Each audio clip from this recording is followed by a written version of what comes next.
Survivors and supporters released doves and balloons to demand justice 2 years after the fire at Grenfell Tower. Roadblocks and the country paralyzed as Brazilian workers hold a general strike. And CARICOM and Cuba meet in Guyana. They condemn blockades and foreign intervention. Hello and welcome to Telesur. I'm Doris Polo in Quito, and this is From the South.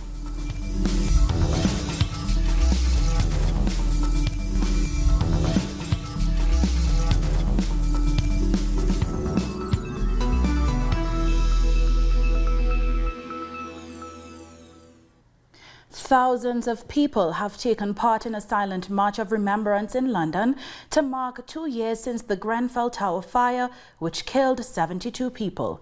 Before the walk, survivors and relatives released doves and green balloons to honor the victims. The marchers wore green sashes and carried banners which read "For Justice for Grenfell" as they made their way through the streets of North Kensington, near where the tower is located. The Labour Party leader, Jeremy Corbyn, accompanied the march. In the early hours of June 14, 2017, the 24-story West London Tower block had turned into a death trap. Firefighters rushed to the scene of the blaze that would turn out to be the worst UK residential fire since the Second World War. At least 18 children were among the dead. 2 years on, there is rising anger at the slow pace of justice and continued risks posed by buildings using similar combustible materials to those in Grenfell. A day of remembrance began with a morning memorial service at a nearby St. Helens Church, where families were joined by government ministers who this week were accused of stalling on action to prevent similar tragedies. A number of events have been taking place to mark the second anniversary of the disaster. The choir flying high. Our correspondent Pablo Navarrete is at the foot of the Grenfell Tower in London. Here at the foot of Grenfell Tower, where 2 years ago today a fire engulfed the tower, killing 72 people. Today marks the second anniversary, and the community around Grenfell have come out in what is expected to be an emotional day with a vigil and later on the silent march, which takes place every month, organised by the community, where they walk around the area in silence. Now, campaigners are pointing out that after 2 years, still there is much to be done in terms of looking for justice for those who survived and for the families of the bereaved, as well as with housing those. The campaign group Grenfell United, which is composed of a lot of the families of those killed, have yesterday did a series of projections on buildings across England, in Newcastle, in Manchester, highlighting the fact that unsafe materials and cladding and other fire safety issues are still very much present across the country. So there seems that the reasons that Grenfell happens still seem to be very much present in England, despite assurances made by the Theresa May government that they would deal with what the issues that gave rise to Grenfell. So there is a sense of still anger, disappointment and sadness as the second anniversary of Grenfell takes place this evening. And while outside Grenfell, Pablo also caught up with hip-hop artist and local resident Low-Key. There is a saying which goes round and round in my head. The corporation has no body to punish and no soul to condemn.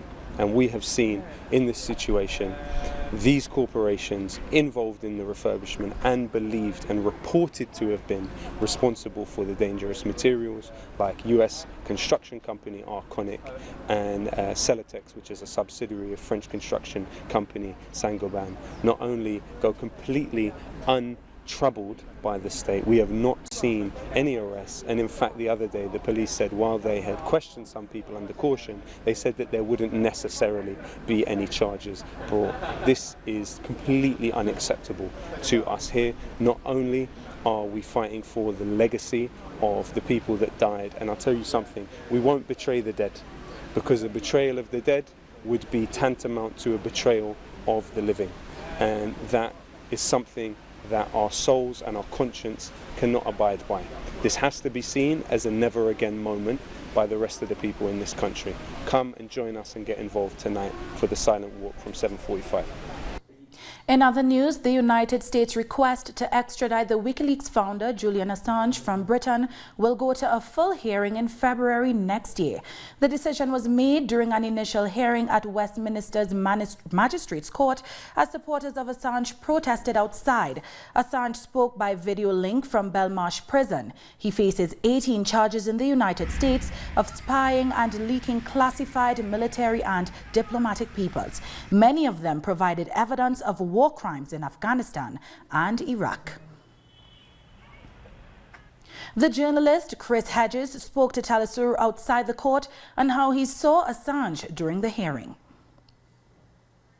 So I just came out of the courtroom for the preliminary hearing that set the schedule that will culminate with the extradition hearing, which will take place early next year in January. I mean, it's preliminary, so it can change, but they set that out. The next meeting is July 31st, then in October, then in December, and then and Julian was in. We could see Julian by video link. I visited him. I know Julian. He looked thin, but not. I didn't see any evidence of grave ill health. He spoke. He wanted to raise the issue of the charge of hacking, which the prosecutor raised, and he said that it was his understanding that he had not been actually charged with hacking by the U.S. government. I think as I understand the charges, he was in charge with conspiracy to hack because the U.S. government admits that he never got into the computer. He was trying to help Chelsea Manning mask her identity at the time so that she could retrieve information without being identified. That was a request by Manning. Julian said we know from leaks, from transcripts, that he would attempt to assist, but that it was unsuccessful. So he raised that issue. It was important for him, as he said, to recognize that neither he nor WikiLeaks hacked, that they were publishers. That was the gist of his comment. Now to Brazil, workers are holding the first general strike against the government of President Jair Bolsonaro. From midnight, trade unionists across the country walked off the job like these public sector drivers in Duque de Caxias. The strike was called on May Day by all the main union federations and focuses mainly on Bolsonaro's attempts to push through a pension reform, which they say will make it difficult for many workers to retire. We close the avenue because this is an important day, because everyone knows how important the retirement system is, especially for youth, women and rural workers, and people are protesting across the country. This is a historic day that will affect us for years in terms of human rights and conquest, and in terms of the quality of life for the Brazilian working class, especially for young people like myself. We know that this pension reform is a fraud, it's a lie, and the working class is going to pay a high price for it. That is why we are out here. Some of these strikers in Sao Paulo took tires to block streets during the morning rush hour. Public transport has been paralyzed in much of the country. Brazil's landless workers movement cut highways in many rural districts too. They say President Bolsonaro's policies will hit all working people in Brazil. Belo Horizonte is another of Brazil's major cities that has been shut down by the general strike. Thousands turned out from early in the morning, bringing the city center to a standstill. The government's pension reform is seen as the centerpiece of a series of neoliberal attacks on workers' rights and living standards. We'll take a short break now. When we come back, the CARICOM Cuba meeting takes place in Guyana. Join us in a few.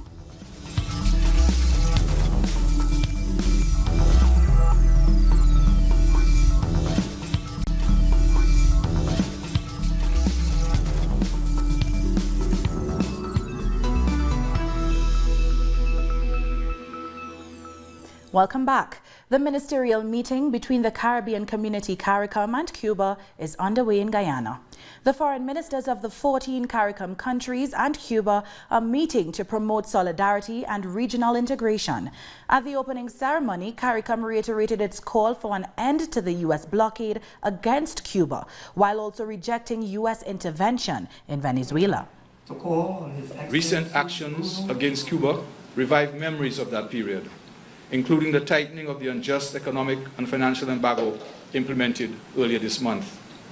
The community reiterates its call for an immediate and unconditional end to the economic, commercial, and financial embargo imposed by the government of the United States of America against Cuba. CARICOM also rejects especially the unilateral and extraterritorial nature of these actions. CARICOM and Cuba both support the importance of multilateralism in the conduct of international affairs.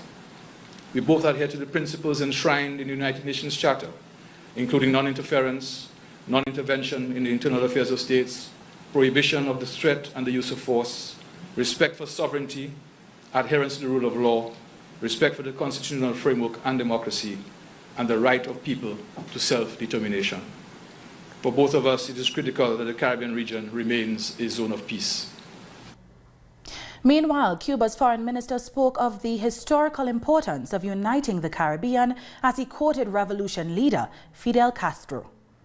We, the Cuban people, say to the men and the women who have made this region a group of countries with their own voices, dignity and independence in their foreign policies, that in this place the feelings of the leader of the Cuban Revolution, Fidel Castro, are still true.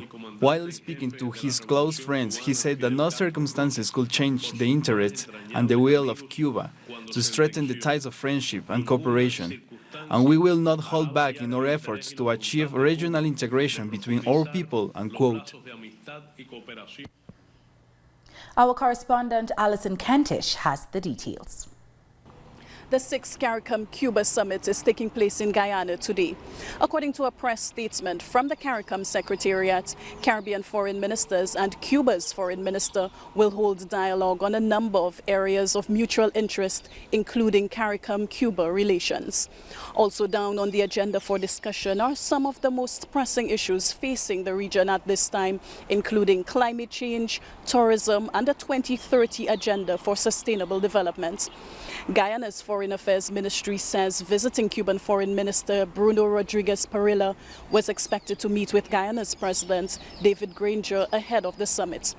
Foreign ministers from CARICOM met in caucus on Thursday ahead of the 6th CARICOM-Cuba Ministerial Summit. Now, Minister Parilla addressed the opening ceremony this morning along with CARICOM Secretary General Erwin Larocque and Guyana's Foreign Minister Dr. Karen Cummins. The very first CARICOM-Cuba Summit was held in 2002, and the gathering is seen as an important event in relations between Cuba and its Caribbean neighbors. This year's summit builds on CARICOM-Cuba cooperation, which has served as a model of collaboration in this region. In fact, at the opening ceremony this morning, CARICOM-Cuba relations, the entire aspect of relations, was described as a fine example of South-South cooperation.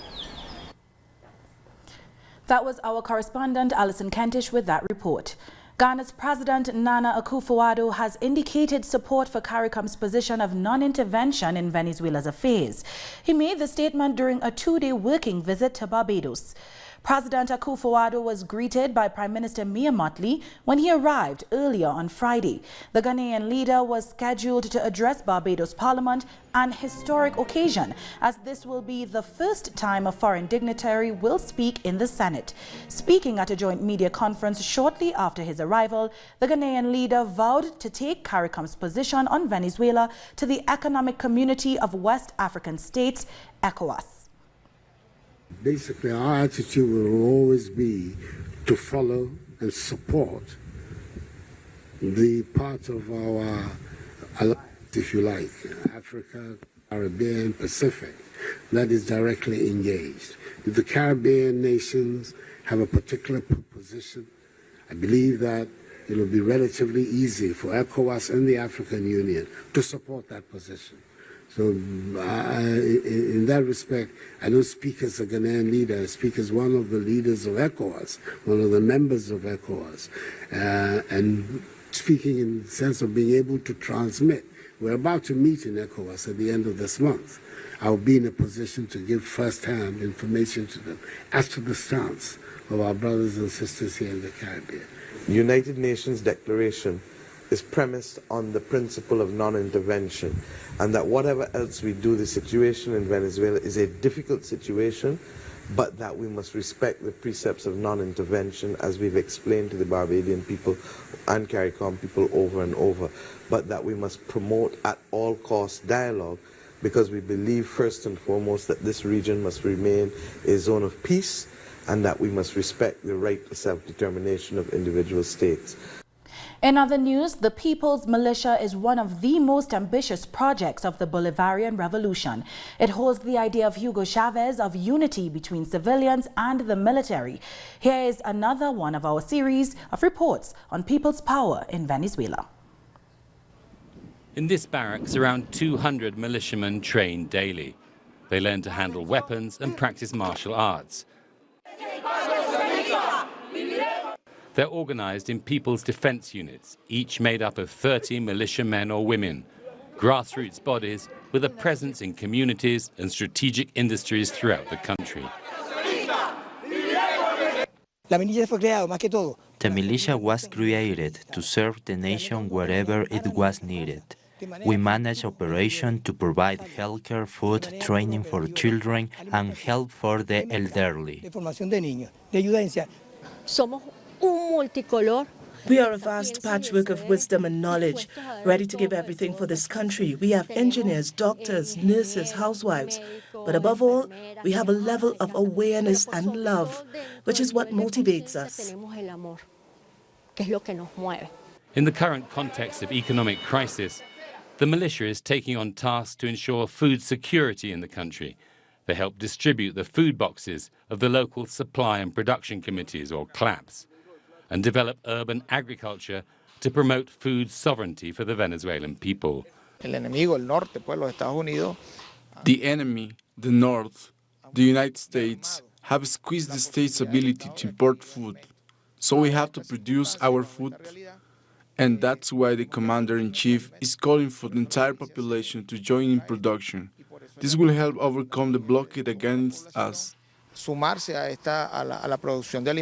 On April 13, 2019, the militia commemorated 10 years of its existence by presenting more than 2 million combatants in a massive parade. Their members continue to train in defense techniques.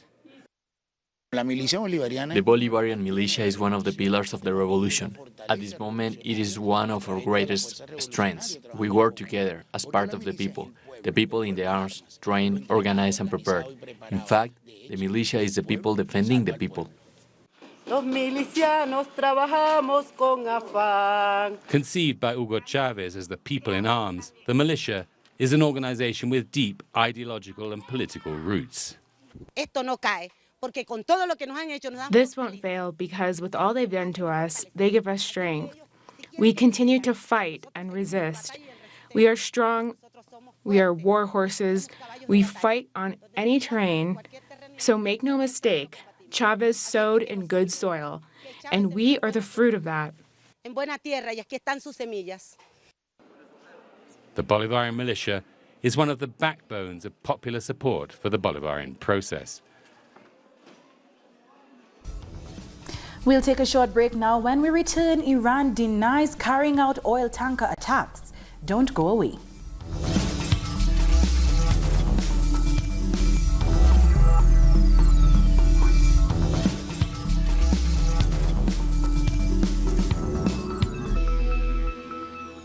Welcome back. Iran is denying responsibility for Thursday's attacks on oil tankers in the Gulf of Oman. U.S. Secretary of State Mike Pompeo had said that Washington believes Iran was behind the incident, adding that the U.S. had made its assessment based on intelligence about the type of weapons used. But Iran has dismissed the claims. In a statement, the Iranian mission to the UN said Iran categorically rejects the U.S. unfounded claim with regard to the June 13th oil tanker incident, violence and condemns it in the strongest possible terms.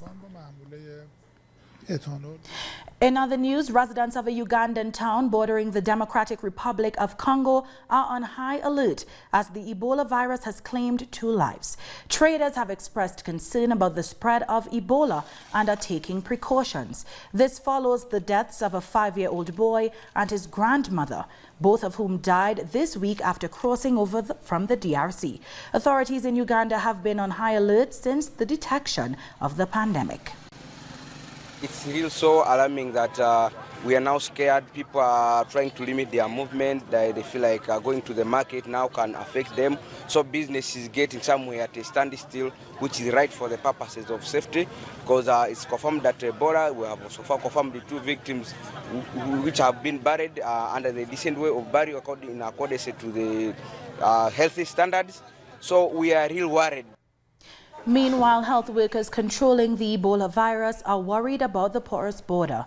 The Red Cross Society has said that although they are doing all they can to control the spread of the Ebola virus, the uncontrolled crossing of people in undesignated areas between Uganda and DRC is making it difficult. Uganda rolled out strict screenings at the border with the DRC on Thursday, and the World Health Organization has already started vaccinating more people. Killed more than 1,000 people in eastern Congo. So far, the biggest challenge that is being experienced is the issue of the porous border, where several people are continuing to come into the country and not passing through the areas where screening is taking place, because screening has been instituted along certain points of entry, but not all the points. We are going to do what we call ring vaccination of the health workers who are at risk and those people who have been in contact with the patients, so with their other contacts. So it's a ring of vaccination, and it's going to happen, and starting on Saturday at the latest, but Friday at the earliest, and preparations have been made. Prisons in Zimbabwe face critical medication shortages and overcrowding. The African country is facing extensive sanctions imposed by the United States, and many facilities lack ambulances and basic medications like antibiotics. Prisons like the Chiku Ruby Maximum Security Prison are designed to hold just over 1,300 inmates, but this jail currently houses more than 2,500 people.